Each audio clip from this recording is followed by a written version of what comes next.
Welcome to Hard Talk. I'm Stephen Sacker. Imran Khan won power in Pakistan 2 years ago with a promise to root out corruption and take on the country's vested interests.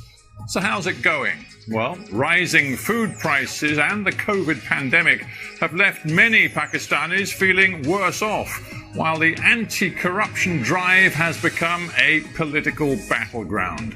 My guest today, Ishaq Dar, was Pakistan's finance minister, a key lieutenant of former Prime Minister Nawaz Sharif. Now, both of those men are trying to rally opposition to Imran Khan.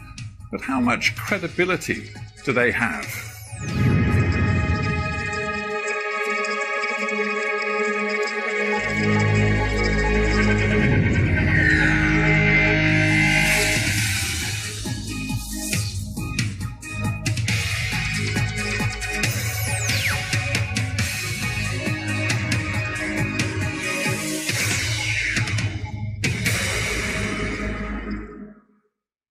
Ishaq Dar, welcome to Hard Talk. Thank you for inviting me. Let us begin with your personal status, your legal status. Sure. You are a wanted man in Pakistan. Are you here in London to escape the judicial process? Well, not really. I think you must be aware of the Pakistan history, that whenever in Pakistan over a period of 73 years, the corruption rhetoric has been used in the last few dictatorships. And the current one isn't different because this regime is known to be under a covert coup or a judicial martial law. So I can prove that there is nothing against me and I have all the evidence. I hope that you know that the prime allegation against me, my name was not in Panama paper. My name was not in the 20th of April. Let me stop you, because some people will not be following this in great detail. Sure. You're saying your name was not in the Panama Papers. Nonetheless, sure, we learned an awful lot from those Panama Papers published in 2016 about sure, monies being stashed away in foreign bank accounts, and it involved some very top-level Pakistanis. And there was reason to believe that not just Nawaz Sharif's family was involved, but your family too. No. There isn't any mention of my family. I'm not saying there was a specific mention of your family, but the National Accountability Bureau decided after the publication of the Panama Papers to look very closely at yours and your family's interests, assets and accounts. Most welcome. And they found that there were grave problems with your accounts. No, not at all. Not at all. Because you see, I'm sure that you would be privy that it was the Supreme Court direction which set up a joint investigation team, which is extrajudicial activity which Supreme Court decided. And there were two military intelligence members who were virtually governing out of the 6 members of the JIT. So you see, there is a background.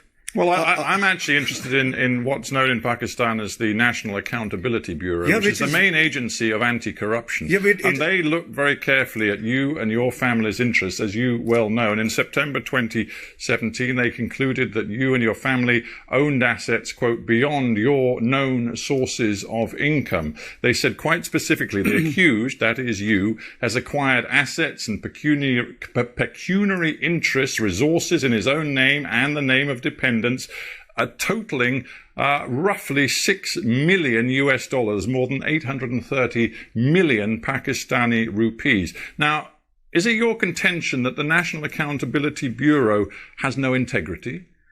It has lost its integrity long time back.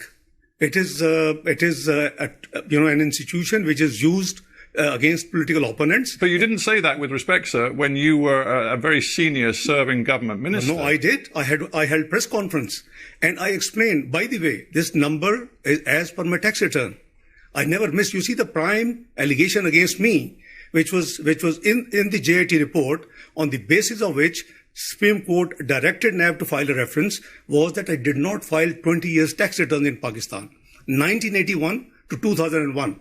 A UK qualified chartered accountant, never missed reporting his tax matters in UK when he was here till 1976. And then in the North America, 2 years, and in Pakistan since 70, and I've missed any tax return. So this is such a, blatant allegation. Is it? Well, in that case, let's be very open and transparent with each other. I've interviewed many government officials and ministers around the world over many years, and they always say, oh, I'm not responsible for any corruption at all, and I believe in transparency. I do. You do? Oh, so yes, how many properties do you and your family own? It's all declared in my tax returns. Well, give me the answer, because I don't know. How many properties do you and your family own? I have my main residence in Pakistan, which has been taken over by by this regime. So I haven't got too many properties. But how many properties do you and your family own? My net worth is what has been reported. How many properties do you and your family own? One. One sole residence. You and your family own one property. My sole residence. So all of these stories in the Pakistani press about multiple properties owned by your family inside Pakistan, property interests overseas, including in Dubai, wherever, and we're sitting in London. We're sitting in London. You own nothing in London? No. Your family, not just you, your family. No, not at all. Own nothing? No, because Dubai? The government. Dubai? My sons have just one villa, which is owned by them. They're in business for the last 17 years. So when I asked you how many properties you and your family own, and you said one, that wasn't strictly true. No, it is strictly true, because they're adult, they're married, they're 17 years, they're in business, so they're independent of me. You know very well that when the NAB looked at your assets, they were looking at you and your family. I have no issue. My family, everything is accounted for. That's exactly, you see. If all of this is so clear-cut, you only own one property in the entire world, your tax records have been kept and given to the authorities over the last 20 years, if everything is so crystal clear, why do you not go to Pakistan and make this case in a court of law? Well, the court of law, my lawyers were there. I'm here for medical treatment. I have a cervical issue. You've been here for best part of 3 years on this medical issue? Almost, yes, I am. Are you still really suffering? Yes, I am. And you couldn't possibly get back to Pakistan? Well, let's see what's happening in Pakistan. Where are the human rights? What's happening in NAB custody, where people have dozens of people have been killed virtually? But sorry, you're saying that people being investigated by the NAB, the National Accountability Bureau, have been killed? In the NAB custody, many people have died. Yes, it's an open secret. You Google and you would have all the detail. I can leave detail with you if you want to. You see, this institution has been politically used against opponents. As I said, that I never missed a return. The premise of the entire thing, and whatever they say, my net worth is already, if it is documented in my tax return, and my tax return is not missing, so it is totally accounted for. So what is the issue? The issue is something different. Because Mr. Sharif was fighting for the civil supremacy, and I have always been fighting for the financial and fiscal discipline and transparency. Right, so you introduced the name Mr. Sharif, so I think we need to talk about Mr. Sharif as well as yourself, because Nawaz Sharif is also in London, also on medical grounds. He manhandled by the NAB. Well, in his custody. Manhandled, you say. Yeah. The truth is, Nawaz Sharif is a convicted criminal. Well, I hope you know that both cases in which he has been convicted, in both judgments, it has been written that the prosecution has not been able to prove any corruption, any kickback, any loss to the exchequer. So what else we want? I'm sorry, sir, but it is quite clear that he is a convicted criminal. And again, the Accountability Court, which works alongside the National Accountability Bureau, found against Mr. Sharif. I believe he was given a 10-year sentence, and it was reduced ultimately to 7 years. He was then allowed to come to London on medical grounds, the same medical grounds that brought you to London too. So here the two of you sit. And now, you and you of course used to be his finance minister in the Pakistan government. You and he put yourselves forward as leading voices in the opposition in Pakistan, demanding early elections and an end to Imran Khan's government. And I ask you, what credibility do you think you have with the Pakistani people? I think what credibility Imran Khan government has. The world has witnessed that it was a stolen election. It was a rigged election. It's not we are saying. We have experienced. All pre-poll 2018 surveys indicate the PMLN will win. But the observers, the Human Rights Commission of Pakistan, the dirtiest election. Everybody knows the election has been stolen from us. So I think we have every with respect, right. I just looked back at the EU Monitor's report on that election. They reported some grave concerns about abuses in specific places, not involving just one party, but several different parties. But the final and ultimate conclusion was that they believed the result was credible, that Imran Khan's election victory in 2018 was credible. That was the conclusion of the EU report. Then you haven't read all the reports. The Human Rights, Commission you can of Pakistan. You can cherry pick the most negative. I'm telling you that the EU monitors, highly respected, independent monitors, looked at everything that happened in Pakistan, and they concluded that Imran Khan's victory was credible. No, Free and Fair Election Network, which is the global one. Do we have any question on their integrity? What do they report? I don't believe that there's ever been an election in Pakistan without some abuses where every single thing was conducted with freedom and integrity. That doesn't work in Pakistan. The truth is, Imran Khan has a democratic mandate. He's been in power for 2 years, and you are now saying to the Pakistani people, he must be removed from office. Mr. Sarkar, this election has been stolen. It was a rigged election. There was a pre-poll rigging. Electables from our party were pushed to his party using the NAB. During the day, the results transmission system was choked off and was put off of hours. Our polling agents were expelled from the poll. Fafin has reported 35 seats were rigged and stolen. Otherwise, he would have never been in government. Well, your party chooses to say that. I would simply come back to Michael Gala, the chief of the the EU monitoring team, who said overall, I think you have this to read election result is credible. Well, you haven't read the whole report. Let's go to the whole report of EU chief. Please go through what did he say before this last sentence. Well, of course, his conclusion is the most important thing. I think you'd agree. Well, maybe you wouldn't. Okay, let's move on. Let's talk about what your tactics are now. Because as I've said, you and Nawaz Sharif are sending your video links back into Pakistan, sometimes to thousands of people, demanding an early end to the Imran Khan government. And this is what, just a month ago, Nawaz Sharif said to thousands of people in Punjab. He said that the integrity of the army chief, General Qamar Javed Bajwa, had disappeared. He said that the general was responsible for levering him out of office and rigging 2018, as you've said. Quote, this is what Nawaz Sharif said. Directly to the general, the chief of the army, he said, you packed up our government and you put the nation at the altar of your own wishes. You rejected the people's choice in elections and installed an inefficient, incapable group leading to economic catastrophe.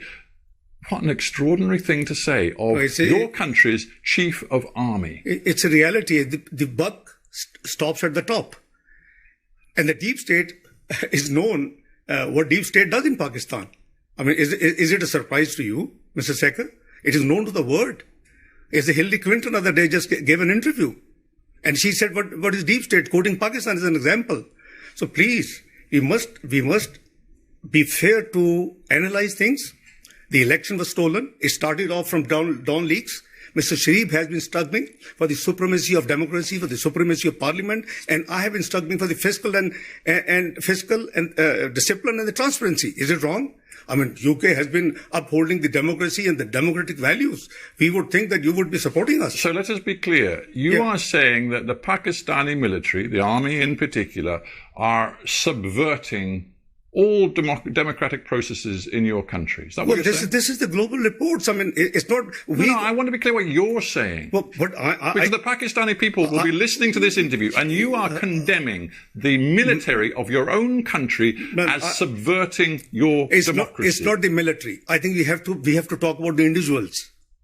It's not all the entire institution. I think let's create a difference. It's the wish list, it's the plan of certain people who enforce in Pakistan martial law. So you're saying the army is led by General Bajwa, who in yours and Nawaz Sharif's opinion is entirely subverting democracy. Is that what you're saying? Well, I think I want to be clear. Let's re-articulate. What we are saying, that if the elections were rigged, it is now established without any ray of doubt. So if the elections were rigged and somebody has been planned. It's not we. It is the Interior Minister of Pakistan gave a statement that if Mr. Sharif had not got problem with the deep state and the institutions, he would have been fourth-time Prime Minister. Why would he say it? So let me be clear. You're now alleging that this is entirely unacceptable when your erstwhile boss and your very close ally, Nawaz Sharif, was working hand in glove with Pakistan's military dictator, General Zia, for many years. And suddenly he's decided that the military and the way they interfere in politics in Pakistan is entirely unacceptable. What kind of hypocrisy is that? No, I disbelieve, this analysis. Frankly speaking, I disagree with you. Well, what bit of what I've just said is maybe wrong? Evolution process. Evolution process? Yeah, because, Oh, you mean because then he was in power and now he's out of power, so he's really angry with the army because they won't work with him? No, it's not the first time. It's the third time he was Prime Minister. And Imran Khan, own Interior Minister, tells the whole world that Mr. Sharif would have been fourth-time Prime Minister if he had not got trouble with the establishment. You see, Imran Khan may be unpopular in Pakistan now, but when he heard what Nawaz Sharif said last month at that rally, when he directly targeted the Chief of Army, Imran Khan said this. He said, "How dare Nawaz Sharif point to the general and blame him for what is happening in Pakistan when for years Mr. Nawaz Sharif polished the boots of a former military dictator." When Imran Khan said that, I dare say he actually had a great deal of sympathy from many Pakistanis who know hypocrisy when they see it. I think you probably haven't seen his 21 clips, how he has been maligning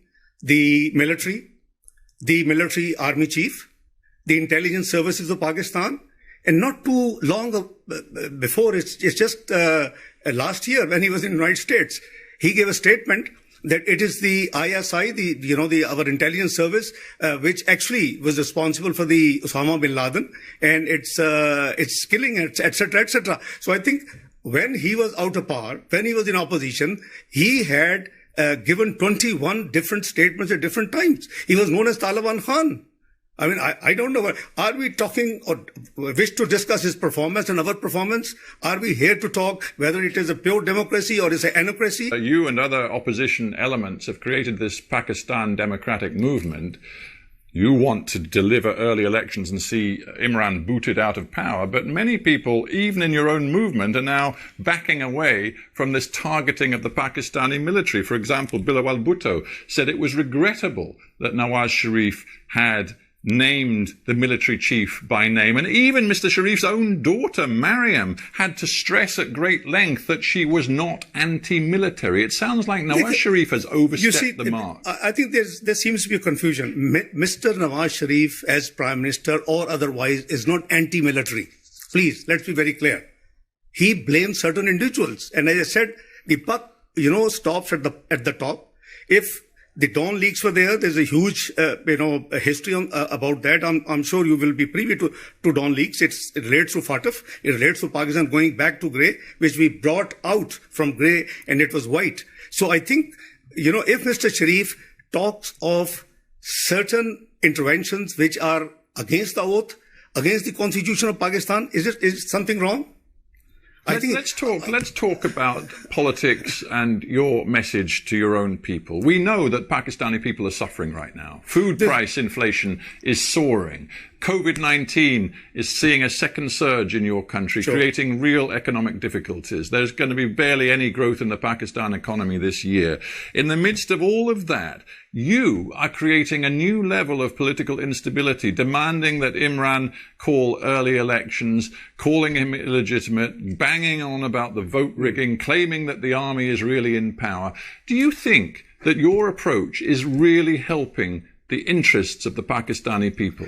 I think you have to be neutral umpire, Mr. Sekar, for a moment. 2014, we won the election 2013, massive majority, 2/3 almost. 2014, when Mr. Imran Khan comes to agitate for 4 constituencies rigged only, his claim, nobody spoke. Yeah, and Mr. Dar, you're going back now. You're going back 6 years, and I'm putting myself in the shoes of a Pakistani today who sees rising food prices, political instability, geopolitical instability, and he wonders whether the opposition sitting in London, yourself and Mr. Nawaz Sharif, really have the interests of ordinary Pakistani people at heart. We have interests of Pakistani people at heart, and that's why we are moving. This country had witnessed double revenue collection in our tenure of 5 years, lowest inflation, lowest interest rates, best performing stock market in the South Asia, most stable currency, highest GDP growth in 11 years, 5.8%. I mean, it's all music. Your Western, the institutions had all the praise. And what was the final report in 2016? PricewaterhouseCoopers, what did it say? Pakistan is going to join G20 by 2030. And we were striving to bring it even earlier. And we were very clearly hoping that since we had ended the load shedding, we had fought the extremism and terrorism in Pakistan, we had improved the macroeconomic, indicators in Pakistan, and all praises, all. So now, I understand. I'm not suggesting that your personal economic record was bad. In some ways, it was good. But listen, I'm just trying to get you to respond to a simple question. Pakistan is where it is today. Hang on. Imran Khan has a 5-year mandate. He won the election. Now you have a choice. You have a choice. You can wait to fight the next election if you choose to go home, frankly, but at the moment you're still in London. You can either fight at the ballot box during the next election, or you can try to undermine Imran Khan and his government from the sidelines, from here in London, and thereby create new economic and political instability. Is that the choice you've made? No, it's not a matter of political instability. It's a matter of incompetence. It's a matter of non-performance. It is a matter of ruining and, grounding the economy of Pakistan in 2 years before Corona. Mind you, after 1952, Pakistan first time had seen negative GDP growth. After 1952, from 5.8%, first year 1.9%, this year 0.4% negative.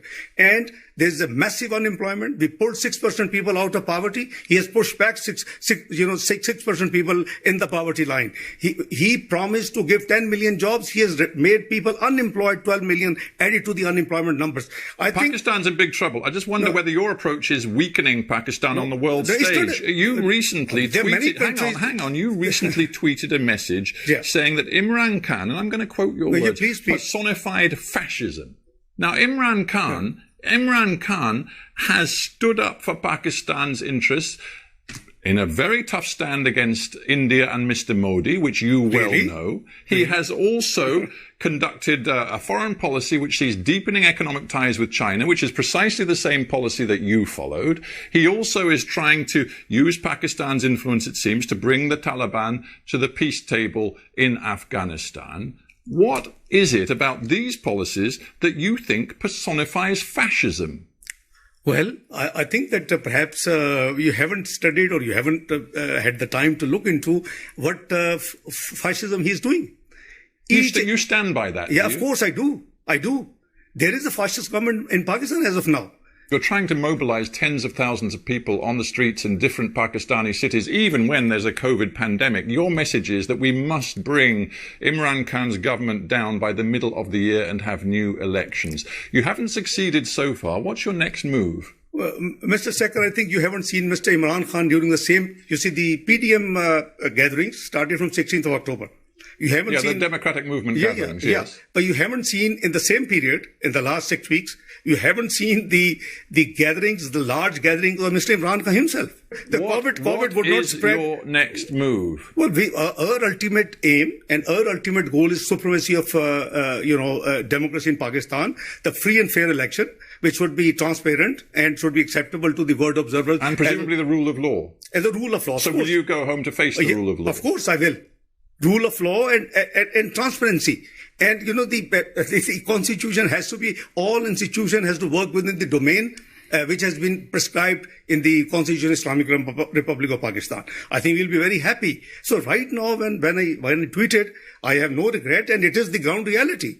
I mean, I can give you, a prime minister who calls the Director General of the Federal Investigation Agency and gives them names and says, go and arrest them I mean, what sort of, governance this is? Well, we have to end it there, but I do thank you very much indeed for coming into the Hard Talk studio. It's a pleasure. Ishaq, thanks very much. It's a pleasure. Many thanks.